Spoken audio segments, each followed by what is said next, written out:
Hello, everybody. Welcome into SportsDay Insider presented by the Dallas Morning News. I am Kevin Sherrington, joined by my pal Evan Grant. We are going to have on our podcast today, we're going to talk about the Mavericks' unbelievable fortune in getting the first pick of the draft, moving from 11 to 1. We're going to be joined also by Myah Taylor, our Wings beat writer, to talk about the Wings season starting up on Friday. After that, we'll also talk to Assimakopoulos, our Stars beat writer, talking about the Stars' rampage through the playoffs, and in particular, Nico Harrison and what he means for that.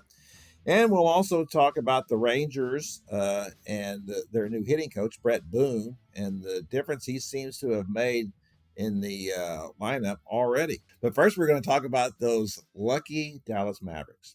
I got to tell you, the fact that the Mavericks won that lottery, selection, at a 1.8% chance to win it, they move up 10 spots from 11 to 1. Only 3 teams in the history of the lottery have moved up from 11 to 1.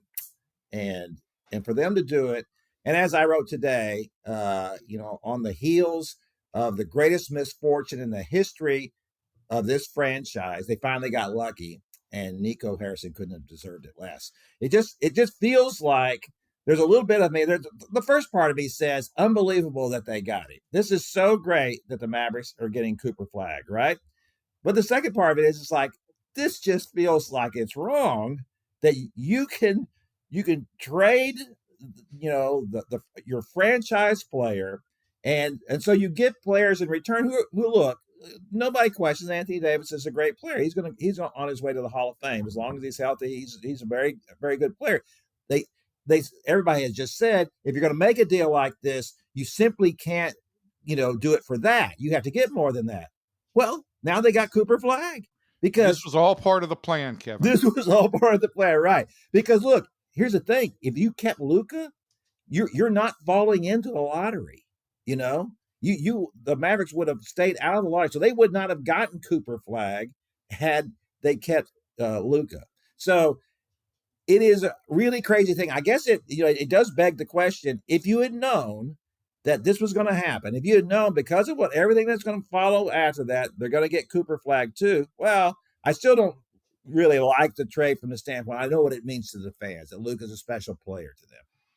But if you're going to do something like that, to get a guy who's 18, 19 years old and is also he's probably not I don't know if he's going to be a generational player or not. I think Luka is. Although we didn't know that about Luka when they drafted him.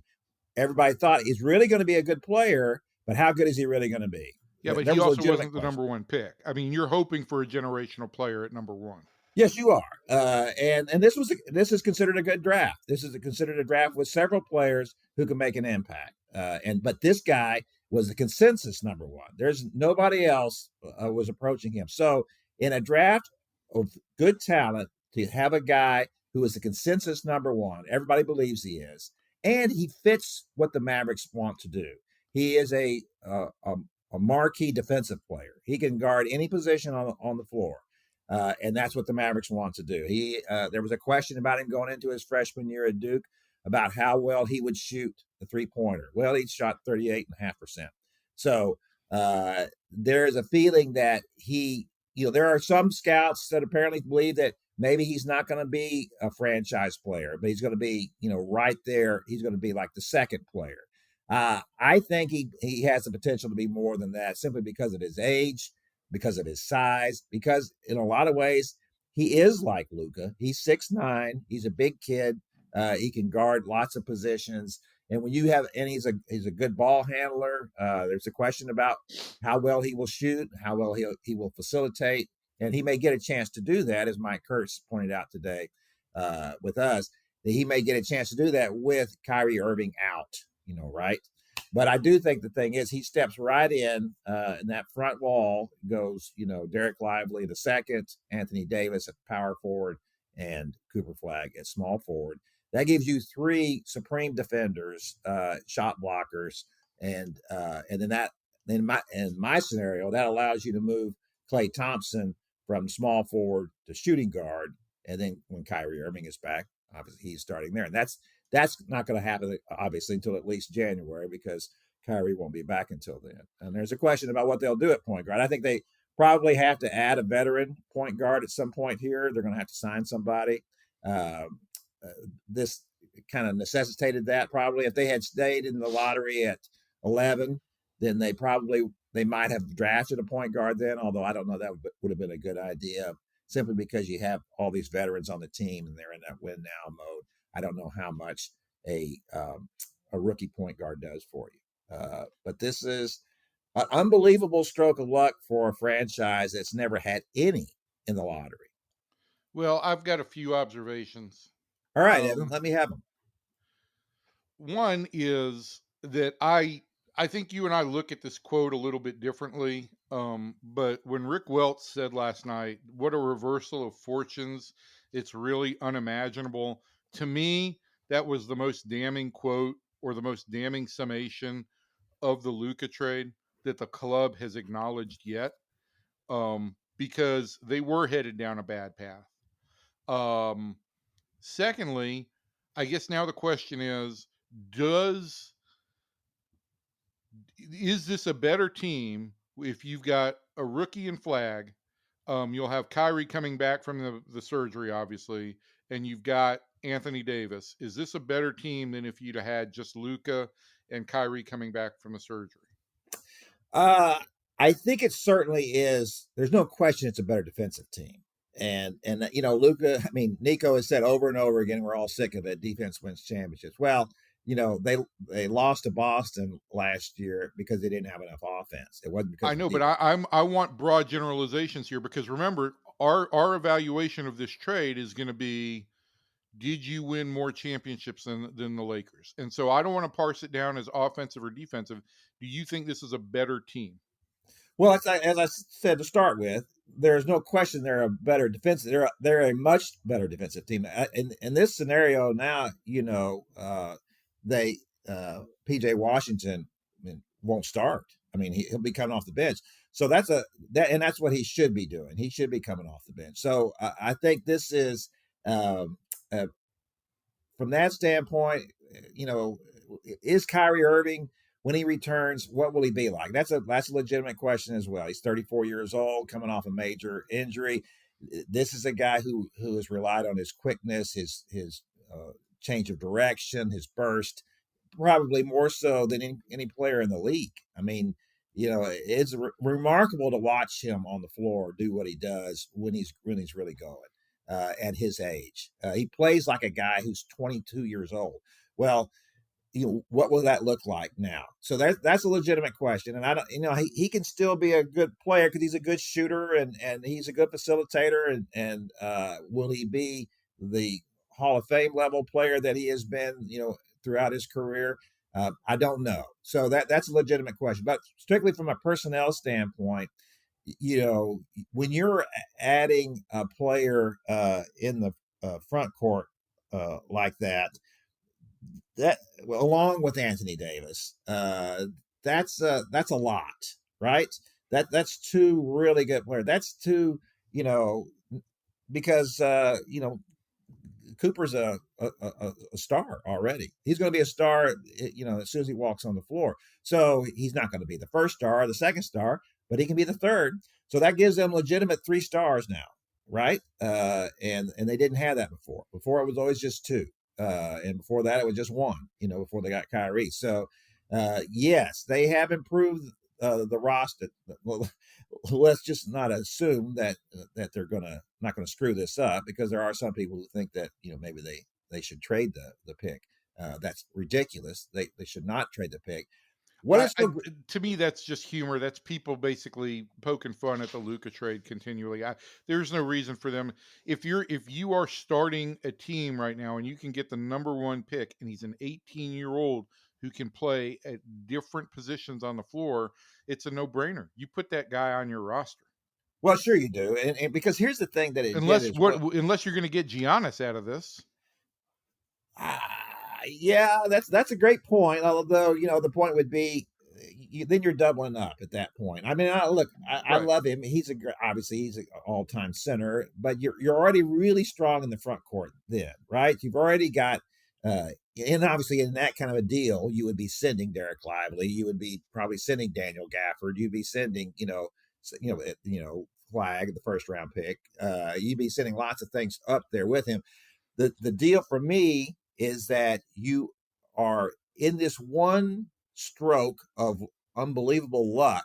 You are not only getting a guy who can help you win right now, but you are getting the guy who's going to be the cornerstone of the franchise for the next 10 years. Yeah.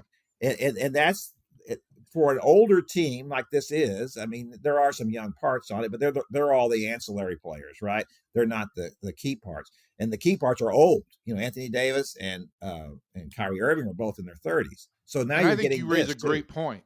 You raise a great point because right now you need a face of this franchise.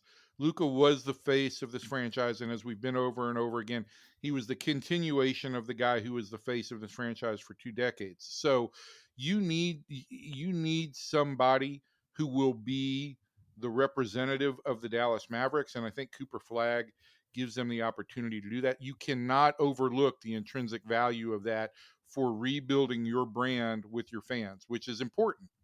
Um, I have one last observation before we get out of here, and that is I just want to know when exactly is Nico going to do the Kirk Cousins "How You Like Me Now" walk after this draft? I think he needs to keep a very low profile, just like he has all along. He needs to keep doing that.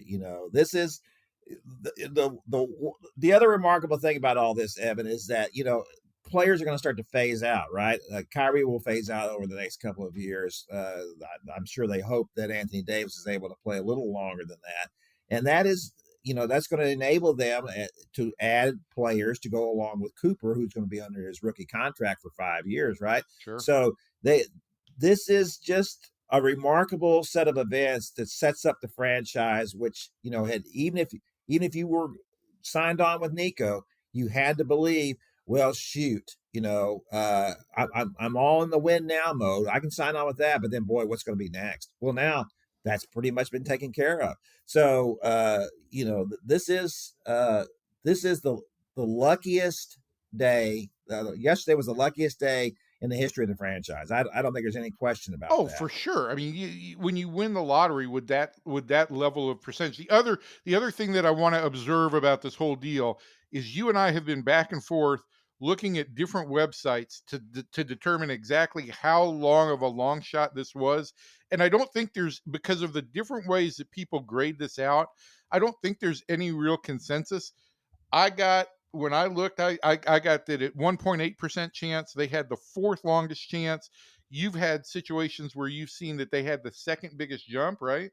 Yeah. No, the biggest jump. They tied for the biggest jump with two other Biggest jump.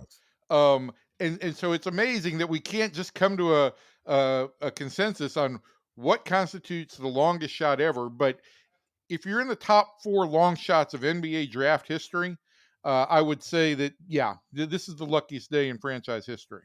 Because Not they to never add in all the other stuff that went on in the last year. Well, the Mavericks had never even moved up before, not even moved up a little. That was the thing, that you never moved up, and then you moved from 11 to 1. I was stunned.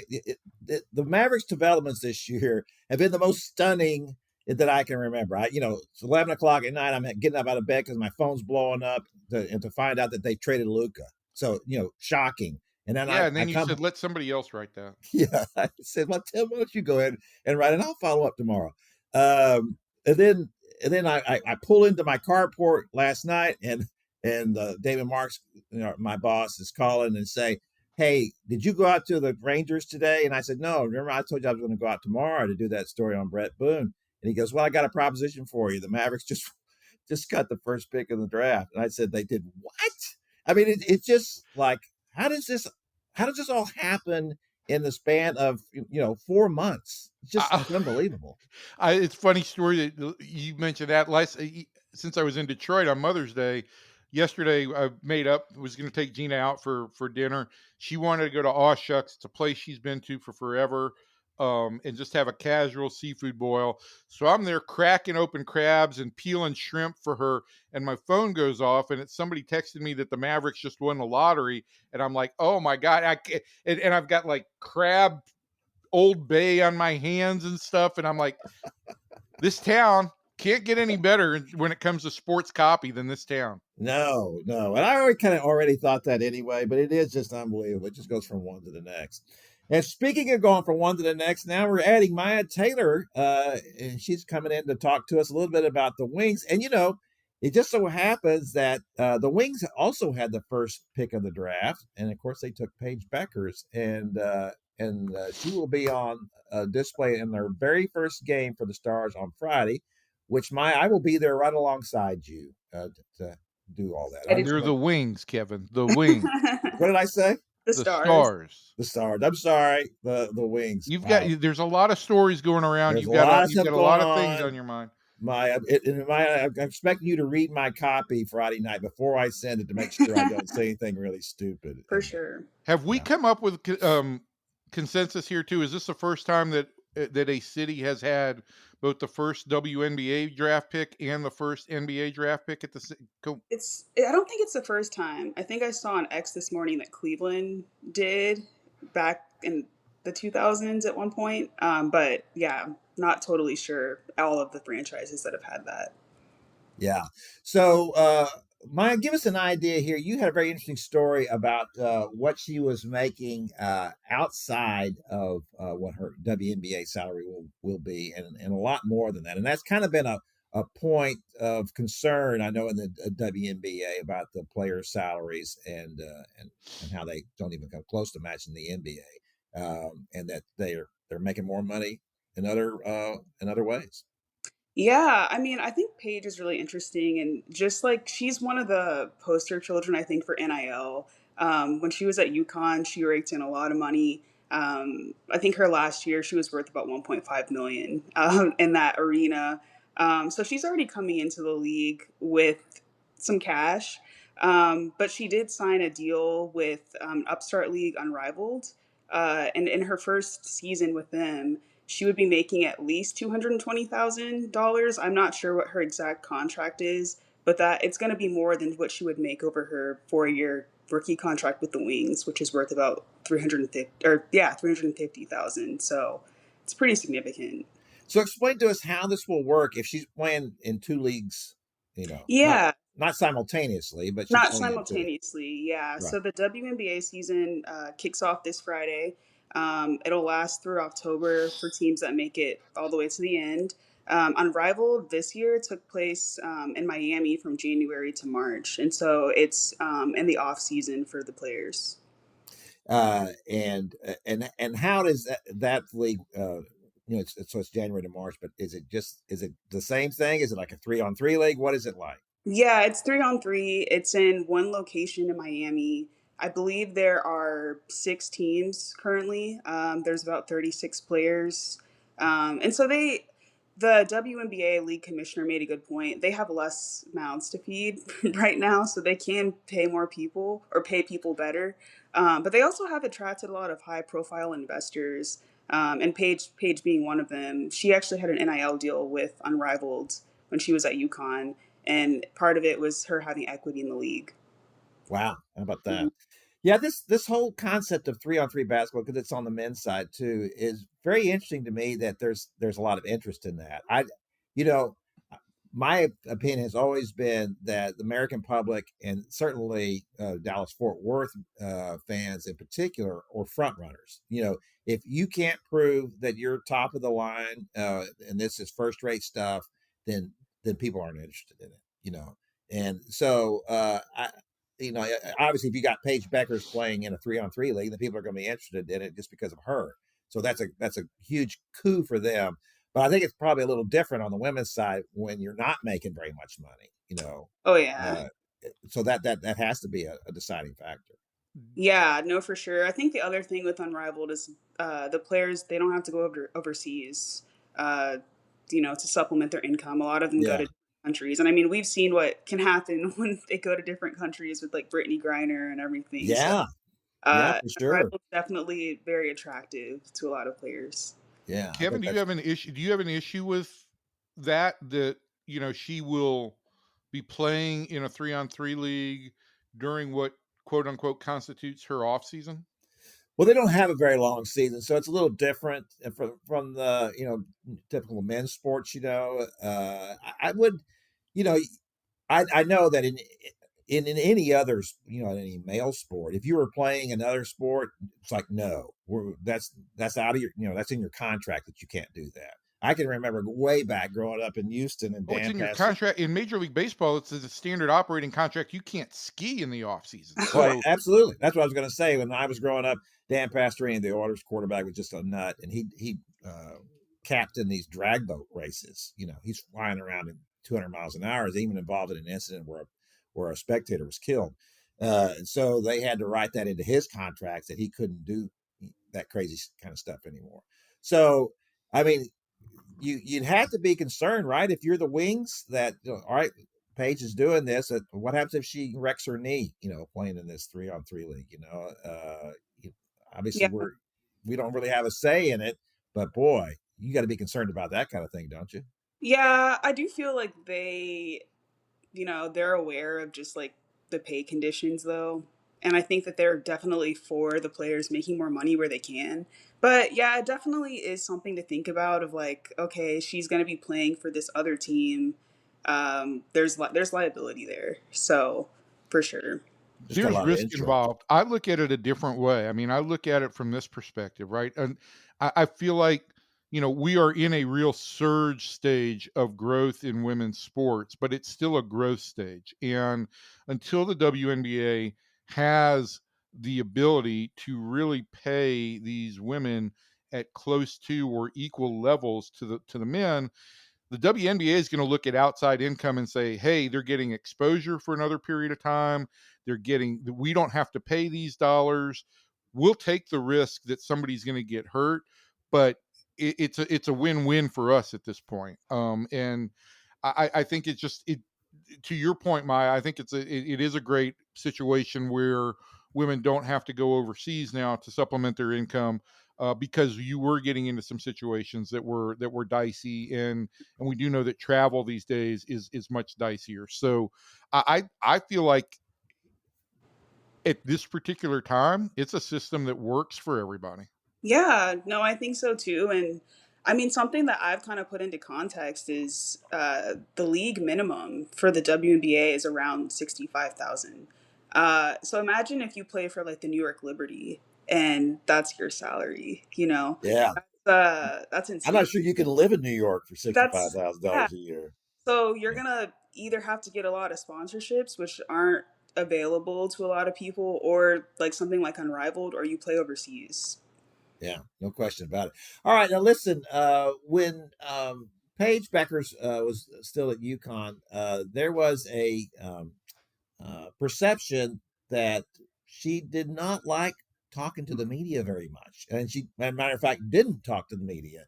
Mhm. And I remember the one video I saw where they were just asking her to come over and speak after a game, just to like a Holly Rowe or somebody like that, standing on the waiting for her, and she looked like a 5-year-old who had just been told that she could not have any ice cream. It was just like she just collapsed, Mhm. practically.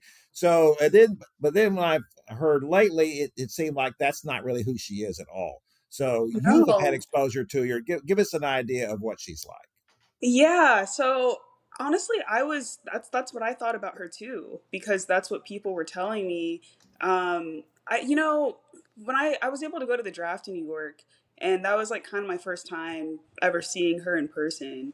And that morning there was an event at the Empire State Building for all of the draftees, and something I noticed about her, she kind of like stood in the background or stood to the side, didn't really try to like command a lot of attention, even though everybody like wanted to see her.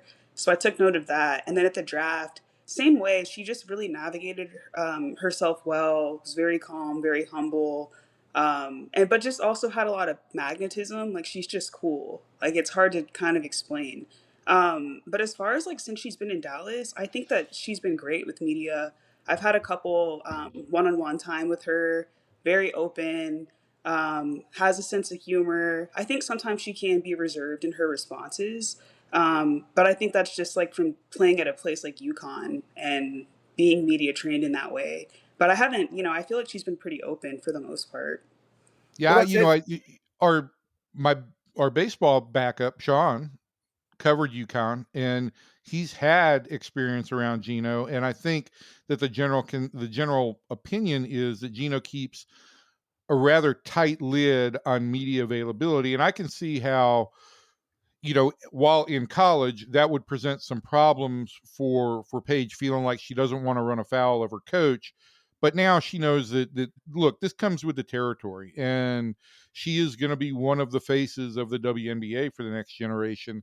I think that it's just a little easier for her to not have to think that I've got to be careful here because I don't want to step on any toes over here. I think she can just be a little bit more at ease, and I'm sure the league is encouraging her to do that as well.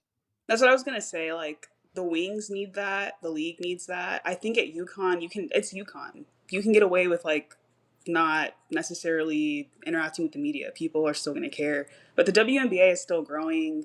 The wings definitely are still growing as an organization. So, the most exposure Paige can get, the better it is for everyone. Yeah, for sure. I don't know her at all, and I plan to meet her on Friday. So And really, Myah, all Kevin cares about is if he can talk to her. It's yeah, it's about for what sure. they can do for me, Kevin Sherrington, when it comes to the media. Because it's going so well with me and Corey Seager. That's gone really well. The in spring training, I've talked to Corey a few times one on one, and just for people's information, he doesn't like to do interviews, and Mm. so I have done a couple of it. So in spring training, I, I got him for a few minutes. I was basically going to talk to him about Adolis Garcia, which is the only reason he'd even agree to do it because he doesn't want to talk about himself. And as soon as uh, I shook, we talked a little bit, and then it was over. And he goes, thanks a lot, nice to meet you. I thought, yeah, Corey, it's like the fifth time I'm meeting you, but I'm making a real impression. But yeah, I think maybe what I would like to think about, Paige, is that maybe she's just a team player. Maybe she's just somebody who thinks, there's enough attention on me. I don't really want that. And Mhm. I'm just happy for, to play and get out here. It's not a question of, are you just, I just hate the media or I hate dealing with people. It's just that it's enough. I've got enough attention here and I Yeah. just want my teammates to get that too. And if that's what it is, then that'll go over really well in this market. I mean, I don't think she has to be a salesperson, for the Wings. It would help if she had a big personality, but if that's not who she is, then no one's going to want her to do that, and they can accept the fact that she is who she is. I mean, Luka Doncic was not a great salesperson; he was a Mhm. terrible interview, And so, if they just see that if you're a great player and you play with joy and you exhibit that on the court, then I think that'll be enough for fans in this market. Yeah, for sure. And I mean, I will say like Paige, even though she doesn't have that personality, like I said, there's still something. She just has a lot of charisma. I think maybe you'll see that on Friday. And it's kind of like confusing because you're like she isn't super like bubbly and like and at least not with media. I don't know what she's like in her personal life. But there's So something. don't get offended if she's not bubbly with you, Kevin. I'm not going to be offended. Well, that's the thing. Look, this is the thing about Luca, and this is why it was a mistake to trade him because he's one of the rare players that had that feeling that he wants the ball. He wants to take the shot. There are so many players who do not want to take the shot that you have to have, right? And when they have that, what Maya just referred to as the charisma and the feeling that I got this, that's there's nothing more you can ask from a player. And if that's who Paige Bueckers is, if she has that kind of feeling about herself, that kind of confidence in herself, that listen, everybody, don't worry, I got this. Well, that's all anybody can ask. And if she makes more passes like she did on that loose ball rebound the other night, nobody's going to care whether she talks or not. That was just absolutely fantastic. The awareness, the strength of that pass. I wish we could show highlights on this because it was amazing. You were at the game, right, Myah? Yeah, no, it was pretty cool. It was pretty cool to see that. I think we're gonna see a lot of that this season between her and Enrique. So, and then other players too. She really is a good facilitator. Let me ask you this before we get out of here. A little technical stuff here. How are they both going to be able to play together in the backcourt? People ask that question all the time about Luka and Kyrie. How are they going to mesh in the same backcourt? Do you see this where who's going to be carrying the heaviest load here as far as a facilitator? I honestly think Paige will be more the facilitator. I Yeah, do. Um, I just think just that's the kind of player she is. I also think she's been like Arike's kind of just been carrying for a few years now, and yeah, even saying like I'm not used to being so open or being able to kind of do what I want because I've just been her. I've been the main person. I think Paige will definitely be more of that facilitator, and she'll create opportunities for Arike more so yeah. than. Well, and she's such a great shooter. This should, as you Mhm. just said, it's going to open her up a lot more. She's going to have a lot more open looks because of this, I would imagine. I'm going to extend this by an extra 30 seconds. Give us one 30-second answer, Myah, on this. You've been around now to kind of see how the preseason has gone. What do you feel like the level of actual fan excitement is for this season? How much, I don't want to say Paige mania or Bueckers mania, but how much do you think the Wings stand to kind of gain from this situation this year? I definitely feel like the fandom surrounding the Wings is more of like a cult following. That's how I would describe it. You know, on my mentions on X, like a lot of the people, they kind of have parasocial relationships, honestly, with the players. But I think Paige definitely is a big draw. Like at the game on Saturday, she was signing autographs after the game, and I don't think we've like really seen that where like all of these people were there waiting for her to sign stuff. So there definitely is a level of mania, but it does feel kind of more cult to me, more so than like widespread interest. But that could change. We'll see. Yeah, this is a remarkable time in Dallas sports history here, adding players of this caliber to the local sports franchises. Cooper Flagg with the Mavericks and now Paige Bueckers with the Wings. It's an exciting time. It's just really opening up a lot of new vistas across the sports landscape. So we'll see what happens here. Well, listen, Mike, thanks for getting on with us. We're going to have you on, obviously, in the future, but we'd love for you to do that and keep us up with everything. And I'll see you out there Friday night. Yes, see you on Friday. Thanks. Nice to see you all. You bet. Myah, take care of Kevin. He needs a lot of guidance out there, I please. do. Okay. I Will do. Thanks do. for joining us. Thank you. Bye. All right, that's going to do it for our Bueckers and Wings talk. And now we're going to move over and talk a little hockey with Leah Assimakopoulos. So, Leah, Mikko Rantanen has been probably the biggest pickup for anybody, obviously, in the NHL and in the playoffs this year. He's setting record numbers here. But I don't know that anybody that I can think of in sports, NBA, NFL, MLB, that's added someone who has come in and done what this guy has done. This has just been an epic performance by him so far. Yeah, I mean, I think the conversation is he one of the best trade deadline ads of all time? And you'll see what we do we'll see what they do in the next couple of months here, but I think he's making a case for that already, at least in Dallas history and Stars history. I mean, it's been a historic run for what he's been able to do. And, the Stars haven't really had a high end scorer like him in quite a few years, at least since Jason Robertson had his 100-point season a few years ago. So he's kind of filling that void and really shown an ability to just kind of take over games, and they've needed it here. So he's been incredible to watch. The thing that strikes me on this trade deadline, right? The last one that I can remember that had this kind of impact was Cliff Lee in 2010 with the Rangers when he won games 1 and 5 and gave them their first playoff series win. Rantanen basically put them in the second round. Oh, absolutely. Single-handedly. I mean, all by himself. Yeah, it's that kind of performance. Yeah, their season was over. They were pretty much 10 minutes away from the summer, and he put the team on his back, scored a hat trick in the third period. It was, an incredible revenge game against his former team, and then pretty much carried them through game one of the second round, too, to get them their first game one win in whatever it was, 5 years. So, yeah.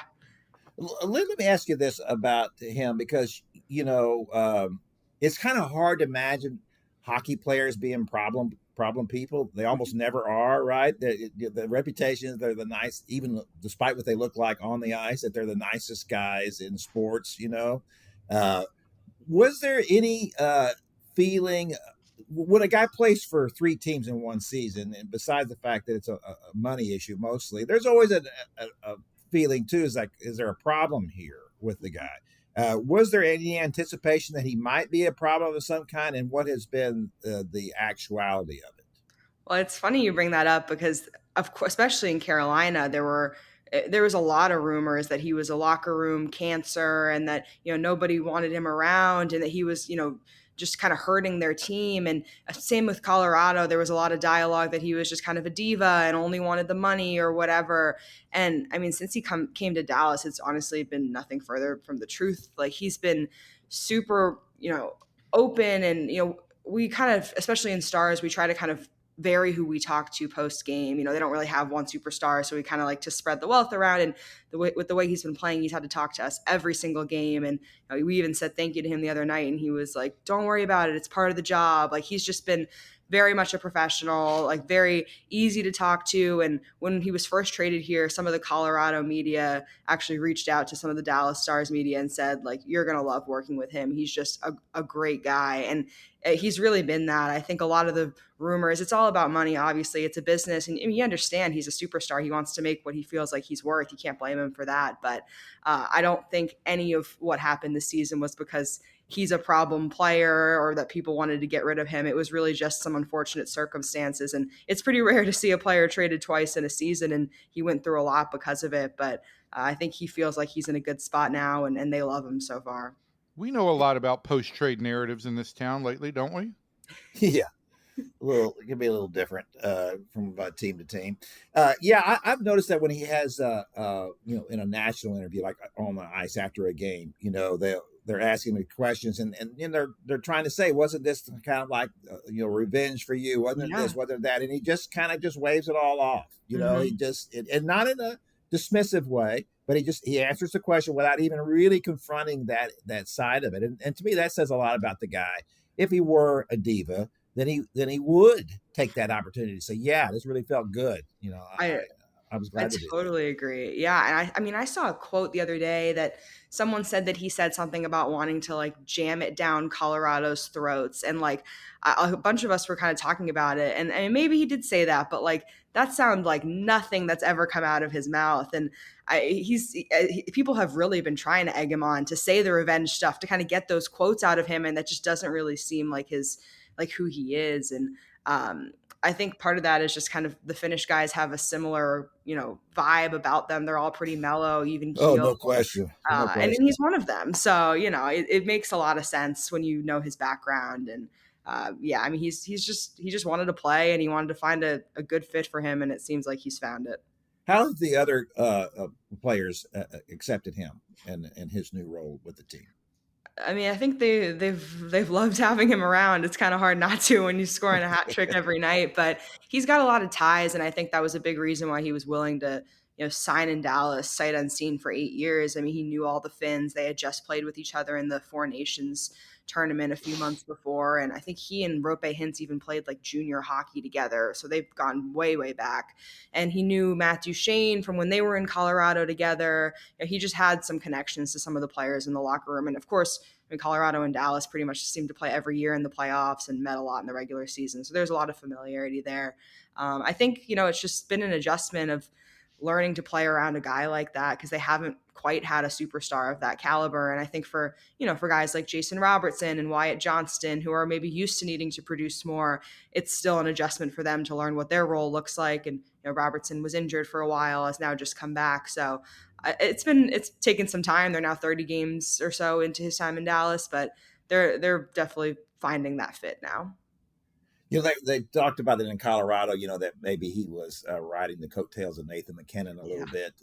And obviously, he's surrounded by some skilled players here too. There's no question about that. But I don't think we can really say that anymore, can we? No, that was a big storyline in the first round. Everyone was saying that, his numbers were only what they were, especially in the playoffs because of McKinnon. And, McKinnon is one of the best players in the world, and there's no doubt about that. But I think, now there's the question is, was Rantanen not able to show what he could really do when you're playing on a line with Nathan McKinnon? So I think he has completely dismissed that narrative and shown that he can hold his own. Yeah, this is going to be interesting here to see what they do going forward, of course, and as players get added back, right, as Miro Heiskanen returns, and we see where the defense goes with him. Obviously, that it has to be an uptick there just because of what a great player that he is now.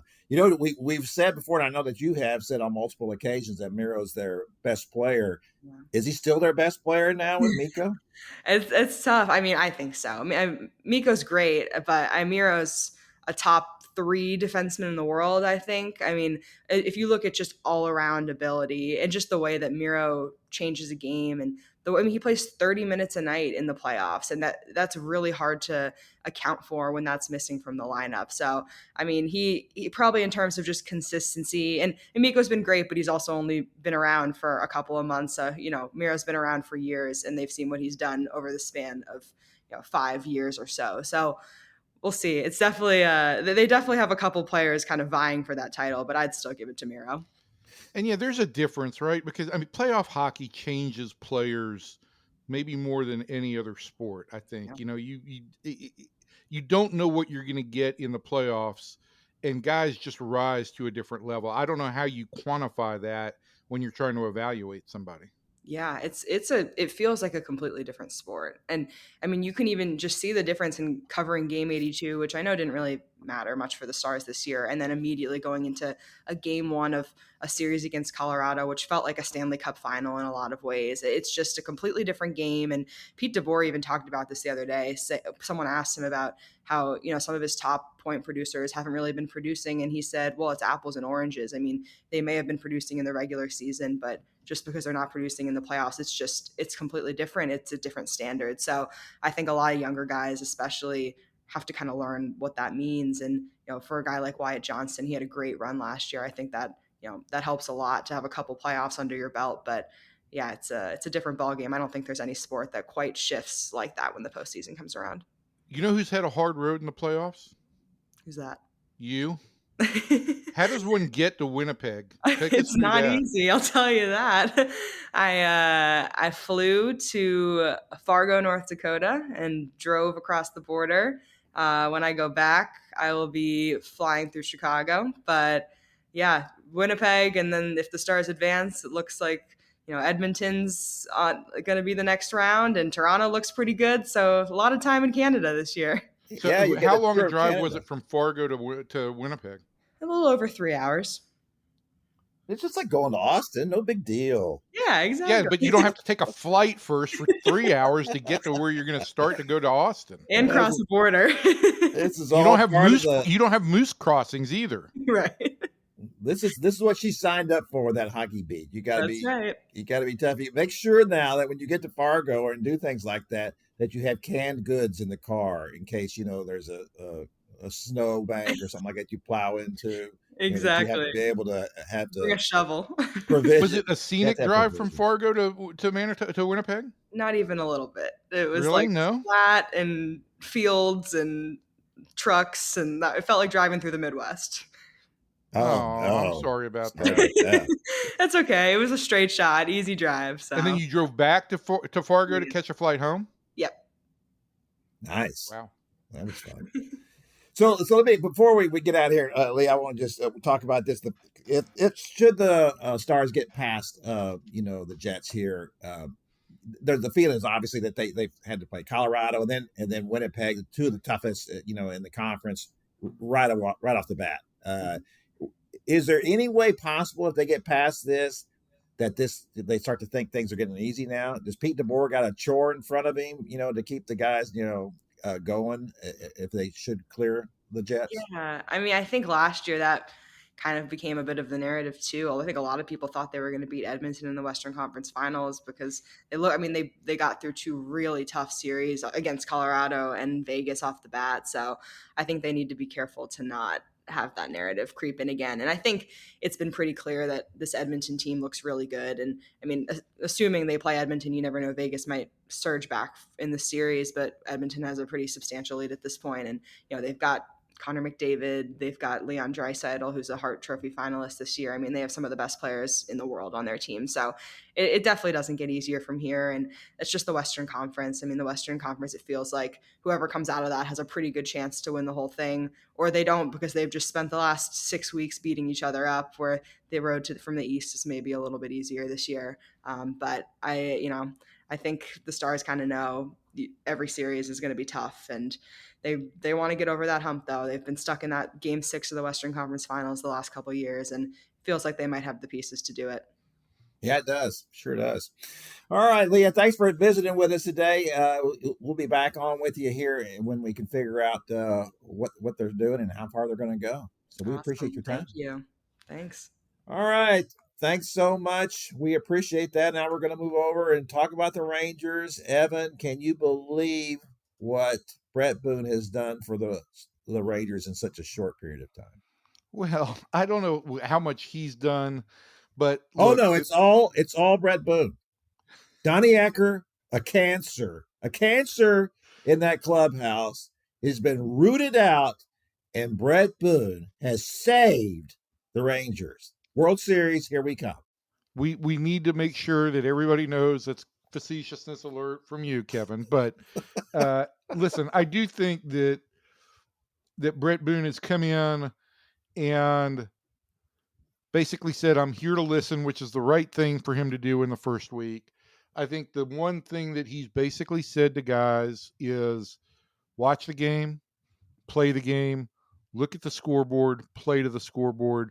And he's kind of stepped back from loading them down with information. I think if there was any critique that I had over the Rangers hitting approach, it seemed like what I was seeing was a team that was going to the plate trying to process too much when it got into the batter's box.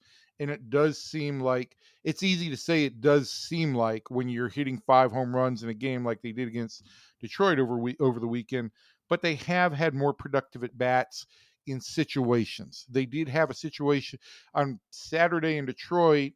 Wyatt Langford scored 3 runs without a base hit. Adolis Garcia had 2 RBIs that night without a base hit.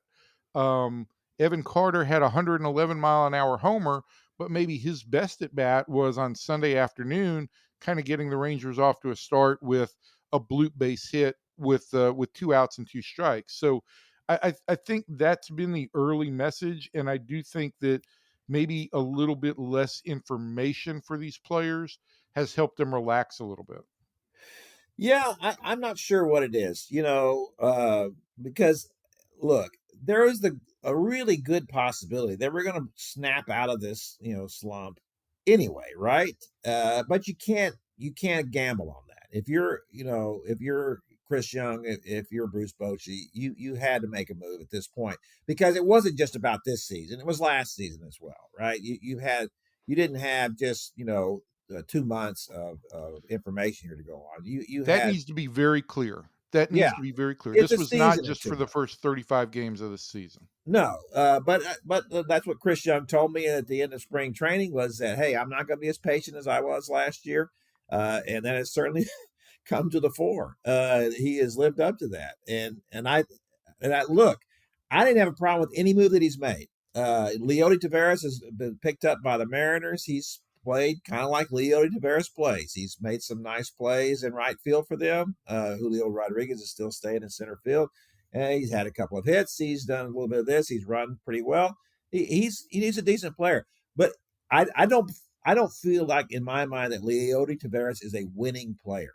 I define a winning player as a guy who's smart, who understands the situation, knows what do I have to do here. Just what you were talking about a minute ago about situational hitting, which is that I'm going to go all the way back to Jose Canseco. One of the things that struck me about him as a player, here was a guy, he's one of the Bash brothers, who brought about the steroid era in baseball. A huge guy, huge man, and yet with 2 strikes on him, he choked up. And he understood situational hitting. And so that's what I needed to see from the Rangers here. There's too many times you would watch them, and as you pointed out, ad infinitum about people like Adolis Garcia, his swing rate just has gone up leaps and bounds over the last several years. He's just swinging at everything. And it's what we used to say about Josh Hamilton. Remember when Josh went through that phase where he always swung at the first pitch, didn't matter where it was. And if I'd been the Rangers manager when Ron Washington when he was there, I would have just said, don't swing at the first pitch. I don't care where it is. Don't swing at it, because they're not going to throw you a strike on the first pitch because they know you're going to swing at it. So don't throw it. So don't swing at the first pitch no matter where it is. And eventually then they'll have to start throwing you a strike if you're not swinging at it. So I think that's the biggest thing for me with this club. That sooner or later the power was going to come back. That was not an issue for them. The issue was just, not doing the things they needed to do at the plate, chasing way too much. And that doesn't necessarily mean taking pitches, but you just got to be smarter about these things. That you see that ball spinning and it's at the lower part of the zone, lay off of that pitch. Look, this is a problem that is endemic throughout baseball. And I think that the best teams are the teams that have rein this back in a little bit, but we have gone to an era with so much information available on biomechanics, and spray charts, and visualizations, that hitters go to the plate thinking about one thing and one thing only: their swing. And what do they need to do to get off their best swing? And I think that you watch players go back to the dugout, and the Rangers have cut back on this in the last couple of weeks, but you'd watch players go back to the dugout and immediately get into the iPads that were there to look at their last at bat to see where their swings were. And what Bret Boone's message is, don't worry about so much what your swing did. Worry about the situation. Your swing can adjust to the situation. You don't have to have the same swing every time. You need to be more aware when there is a situation that needs to be optimized to make sure that a run scoring opportunity doesn't get frittered away. And look, it's going to be hit and miss. On Monday night, the Rangers went out against a team that had won 7 baseball games and facing a guy who had a 6.8 ERA and were no hit for 5 innings. But they did find a way to win that game, with a late home run from Wyatt Langford. I don't know why I sound like Robert F. Kennedy all of a sudden. All of a sudden you got so emotional talking about Langford's home run. I got teary-eyed too, when that happened. But I do think that, that's been the emphasis. And to that point, Kevin, I went to a couple of hitters on Sunday, and I just wanted to say, what is the message you've gotten from Bret Boone? And I talked to Josh Young, I talked to Jonah Heim, and almost verbatim, they gave me the same thing. Watch the game, play to the game, understand the situation more.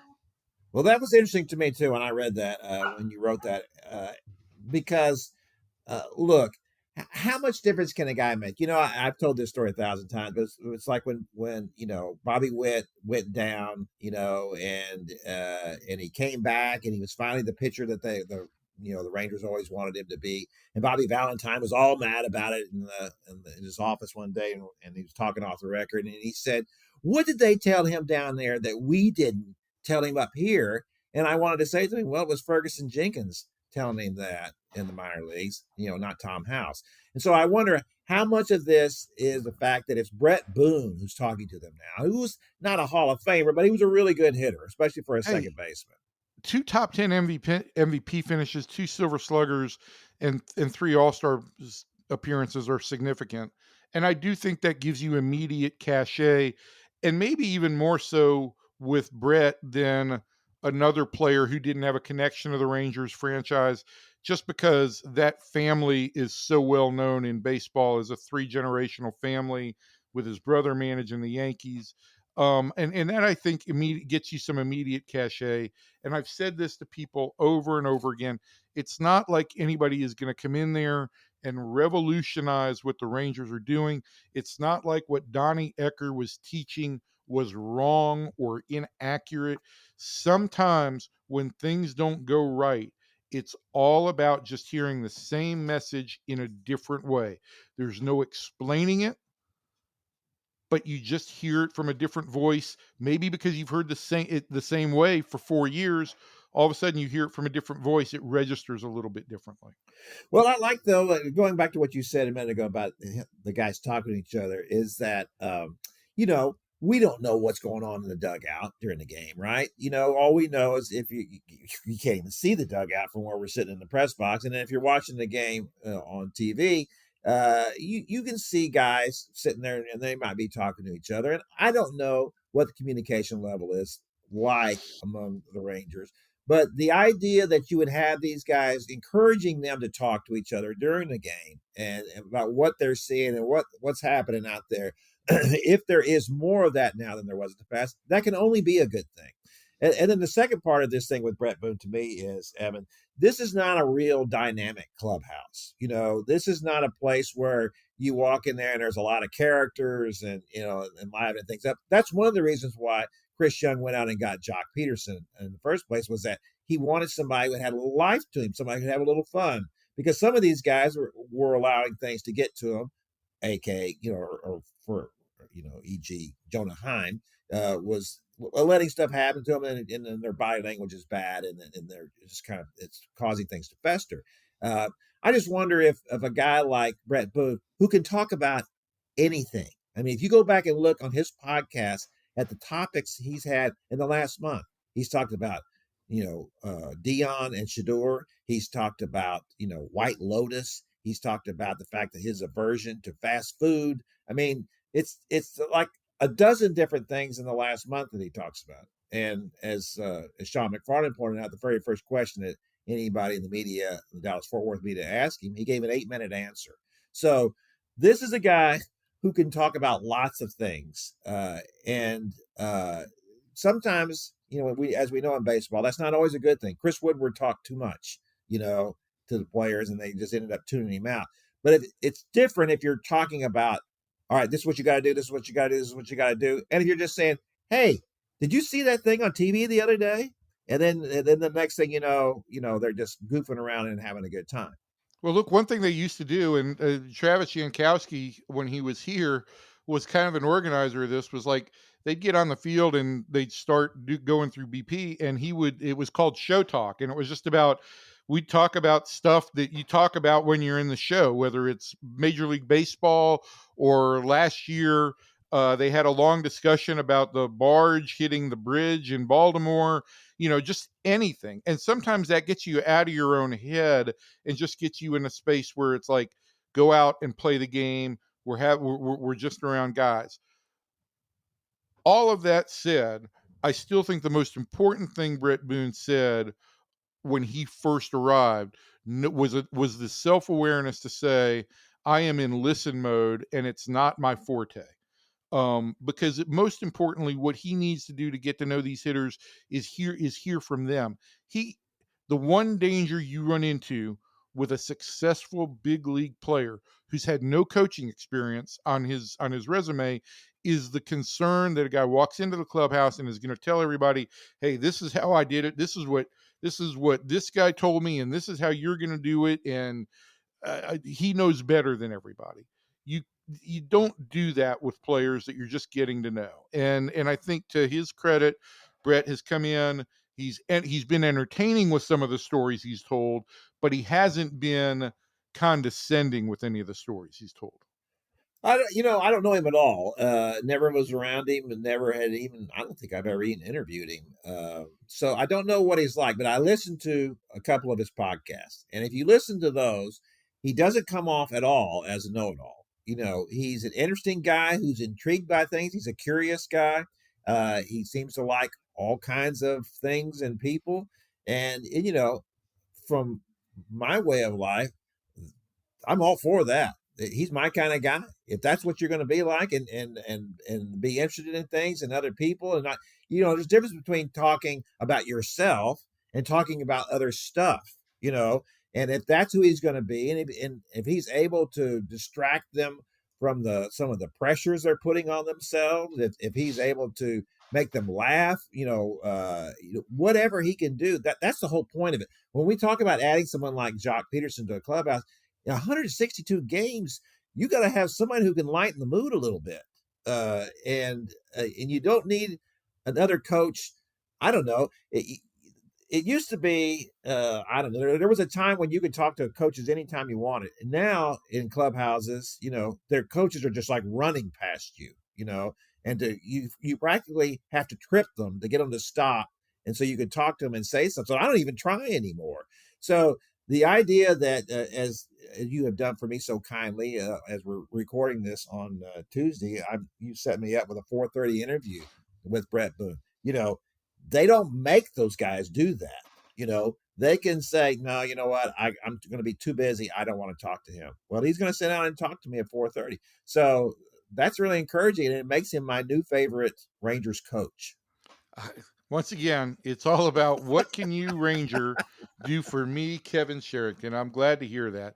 Listen, I will just say this, that, I kind of had prodded him into telling this story when we were talking on the field in Detroit about Edgar Martinez's impact on him. And he told this story about situational hitting that he got from Edgar Martinez. And it was just, it wasn't like, you need to do this or you need to do that. It was just a story about the situation in which Edgar had hit the ball to the right side the first year that Bret was with Seattle, which ended up being the best year of his career. And Edgar went into this whole thing, and the way Bret told this story, about Edgar saying, I'm trying to do my job, which is get a hit, but I'm going to make sure that the guy moves up. And here's why. Because maybe the guy behind me is struggling and he needs an RBI. And if he gets an RBI, maybe it gets him going. And if it gets him going, maybe the guys on the bench all see it and they say, well, if Edgar does this, I can do this. And I can help this. And all of a sudden you've got this great chemistry. And I'd written it all down. It was a great story. Written it all down, put it in the column that I wrote Sunday for Monday. And Monday morning, Tom Grieve texted me and he said, I was reading that quote and it sounded like Ron Washington was talking. And it was a great analogy, because he did kind of, he kind of got rolling like Ron or like Wash did. And you had this, you could sense this kind of infectious, positive feel for what the team could do. And I think that's important. That kind of energy is important for any team to have. Yeah, and I think it's important to talk to. So then people would say, well, then what's the manager doing? And I think that's one of the things that people don't quite understand about Bruce Bochy. His first season here, when they were on their way to winning the World Series, we were always asking, well, what does he say to you in the clubhouse? What does he do this? And the players were trying to be nice about it, but basically they were saying, well, he doesn't really say very much, and really, in my mind, the best managers don't say a lot. If you looked at the best managers in the Rangers history, certainly Johnny Oates would be one of those. He didn't say anything in the clubhouse. He stayed out of the clubhouse. He let the players police that. So Bruce Bochy is who he is, and you don't want him to be anything else. The man has won 4 World Series. He's going to the Hall of Fame. He's in the conversation for the top 2 or 3 managers in the history of the game. I don't want him to be anything that he's not, but he's certainly not a guy that's going to, inject a lot of life into the place. And so if you the way he injects life is through humor. Boch has that dry. Oh, absolutely. He's not an ogre. He's not a bad guy to play for. But he is a guy that he's the kind of guy who he's the kind of guy you want as a father or your favorite uncle or your grandfather, right? He's the guy who gets along with everybody and tolerates everybody and facilitates things and makes you feel good. And he motivates people not by where they don't fear him, but they want to do well for him. And that's how he uplifts guys. But the other thing about Bruce Bochy, to your point, is I really think he also understands the hierarchy in the clubhouse. I'm not going to go in there and ride hard on the hitters. I'll offer my comments. I'll offer a comment here and there, but that's the domain of the guys who are working intimately with the hitters every day. And if he's got a message that he wants Bret Boone to disseminate, he'll get that across to Bret Boone, and then let Bret or Seth Connor or Justin Vealey deliver it more intimately to the players when he's got them in a smaller group, when you've got more attention span, and all of that. So listen, I don't like the fan reaction to fire this guy or fire that guy or fire the other guy. I think you and I are both on the same page here, where Chris Young felt like this was, and not entirely of Donnie Ecker's doing. This was a situation that had gone on a year and a half, and maybe the way the message needed to be delivered just needed to be freshened up with a different voice. And there's no explaining that. There's no necessarily a deficiency in a coach. But I think what they've seen from Boone in the first week are the things that they were hoping to see. We'll see how long that carries over. We'll see if these guys now, the important part for me is that these guys take up the mantle. I think the next step in all of this is for those players to kind of say, okay, we're going to do this talking amongst ourselves. We're going to do the kinds of things to like encourage our teammates to do what the game asked at that moment, and it's going to become much more second nature. Yeah, I agree with all that. That'd be good if they could just do that. All right, that's going to do it for our podcast this week. We threw a lot of stuff at you. Had on rotating panel of guests, and that's what we're going to continue to do now as the weeks and months and years come. Decades, maybe not decades, but we'll see. It's going to be fun. We hope you'll hang in there with us. So from everybody in here to everybody out there, thanks, and we'll see you next time.